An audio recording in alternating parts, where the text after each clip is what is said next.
След 7 успешни години в Манчестър Сити, включващи негов победен гол в финала на Шампионската лига през 2023, триумф с златната топка и 4 титли от английската Висша лига, изглежда, че Родриго Ернандес Касканте, познат за всички нас просто като Родри, е готов за промяна и раздяла с гражданите.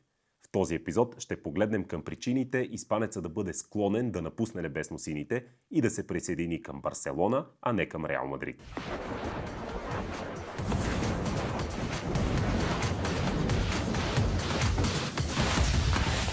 Здравейте, аз съм Ники, вие гледате канала Board the Game. Започвам видеото с уточнението, че към момента на заснемането му няма потвърждение за трансфер на Родри. И такъв все още не можем да считаме за сигурен.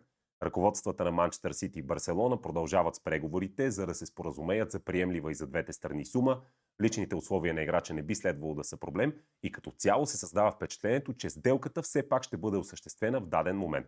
Но кой знае, може и това да не се случи и испанеца да остане футболист на английския клуб, където, както сподели Енцо Мареска, го очакват за началото на подготовката преди новия сезон. Но и гражданите са пределно наясно, че договора на Родри изтича през лятото на 2027 година. И за тях би било доста по-доходоносно да го продадат сега, да вземат някакви пари, отколкото да го изпуснат като свободен агент след една година. А и така ще могат още сега да се съсредоточат върху привличането на младия марокански талант Аюб Буади от Лил. Трябва да споменем, че Родри, според запознати, не е показвал особено желание да удължи договора си в последната година и малцина вярват, че точно сега ще се стигне до обрат и той ще вземе решение изведнъж отново да се обвърже дългосрочно с гражданите.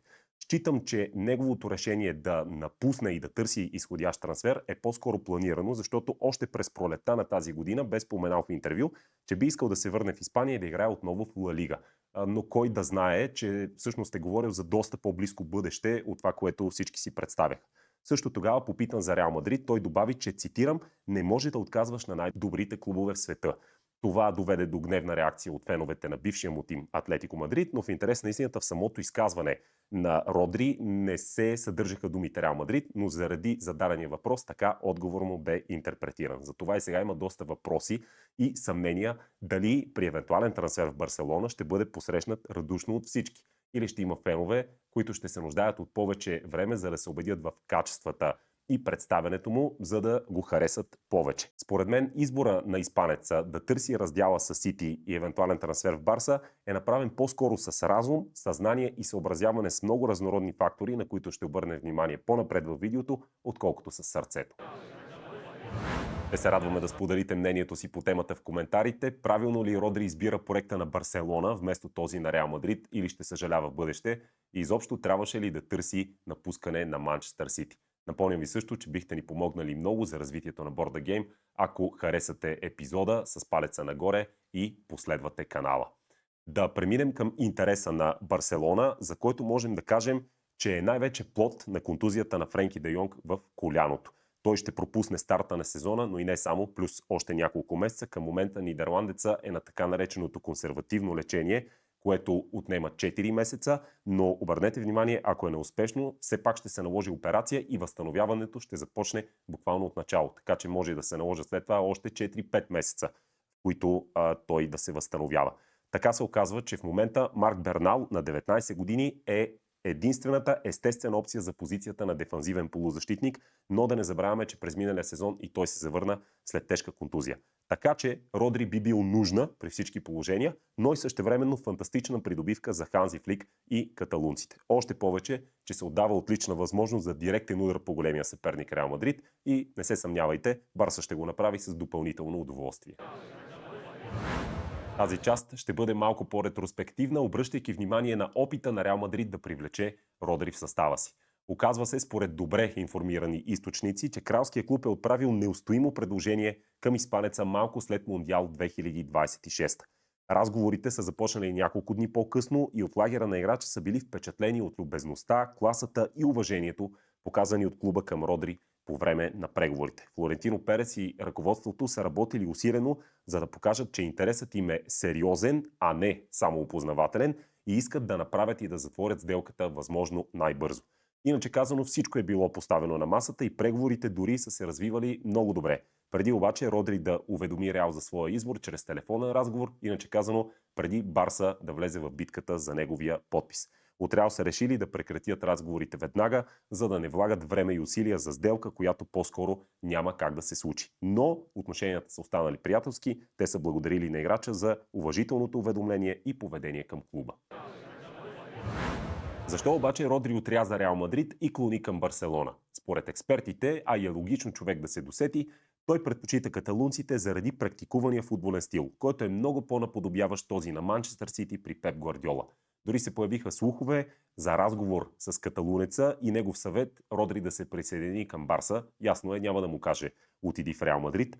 Резонно е да мислим, че много по-лесно испанеца би свикнал с отбора и изискванията към него на терена, разчитайки на плавна и ниско стресова адаптация, попадайки в по-стабилна среда за неговия начин на игра, а именно да контролира темпото и да се намесва решително и точно в защита. Би бил изключително ценен за Барселона с позиционирането си в ситуации, когато отбора губи топката и е уязвим на контратак. Знаем, че много пъти Родри предотвратява такива още в зародиш, чрез усещането си за играта и твърдите действия в единоборствата. Можем да гледаме на него като идеално парче от пъзела на Флик и да се окаже такова, защото ще дава повече спокойствие на бековете и останалите халфове да навлизат в последната третина и Барса да играе максимално атакуващо, както най-вече иска Ханзи Флик. Може да застава между двамата централни бранители и да насочва разиграванията, подбирайки моментите си за включване в атака. Обърнете внимание, според статистиката от миналия сезон, именно Барселона е приличала най-много на Сити като игрови стил, с продължително разиграване на топката, териториална доминация, висока защитна линия и създаване на положения чрез прецизни взаимодействия в тесни пространства с цел минаване директно през защитата, а не покрай нея. Също така знаем, че в последните сезони, както под ръководството на Карло Анчелоти, така и след него, Реал Мадрид разчита повече на контратакуващ стил, макар срещу определени съперници, също разбира се, да задържа топката по-продължително. В Реал Родри вероятно щеше да трябва да покрива по-големи разстояния и да адаптира играта си чувствително. За по-дълги пасове, по-директен футбол, повече непредвидими и сложни за разчитане ситуации под ръководството на Мауриньо, което не е точно по вкуса на полузащитника.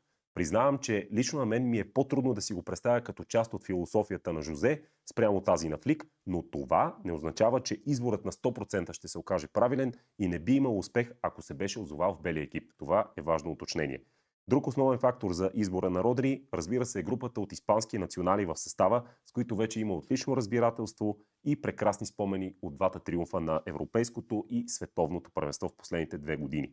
Цели 8 човека от отбора на Луис де ла Фуенте са в състава на каталунците. От този тим вдигнал трофея в Ню Йорк на 19 юли. Жоан Гарсия, Ерик Гарсия, Пау Кубарси, Гави, Дани Олмо, Педри, Феран Торес и Ламин Ямал. Тоест много хора, които перфектно познават играта на Родри и той тяхната. Родри е в Манчестър Сити от 2019 година и наред с успехите, които изброих в началото на видеото, можем да прибавим 2 купи на футболната асоциация, 3 купи на лигата, трофея от световното клубно първенство, 298 мача за гражданите с 28 гола и 32 асистенции. Испанецът даде много от себе си на Сити, бе лидер и ключова фигура, но съставът се промени драстично. А и един от най-важните фактори, най-вероятно за решението му, Пеп Гвардиола вече го няма и гражданите са ворени от Енцо Мареска.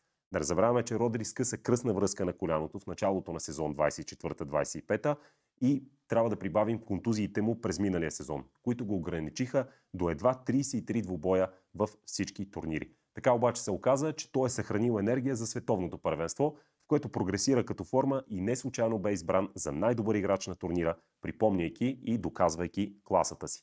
Но хора, които са близки до него, споделят, че той вече мисли по-рационално за бъдещето си. Предпочита да продължи в първенство като Ла Лига с по-ниско темпо и интензитет спрямо супер високите физически изисквания на Висшата лига. Това вероятно би предпазило физиката му и удължило кариерата му, все още обаче продължавайки да играе на високо равнище. В Англия той няма какво повече да доказва и подобно виждане за бъдещето е логично.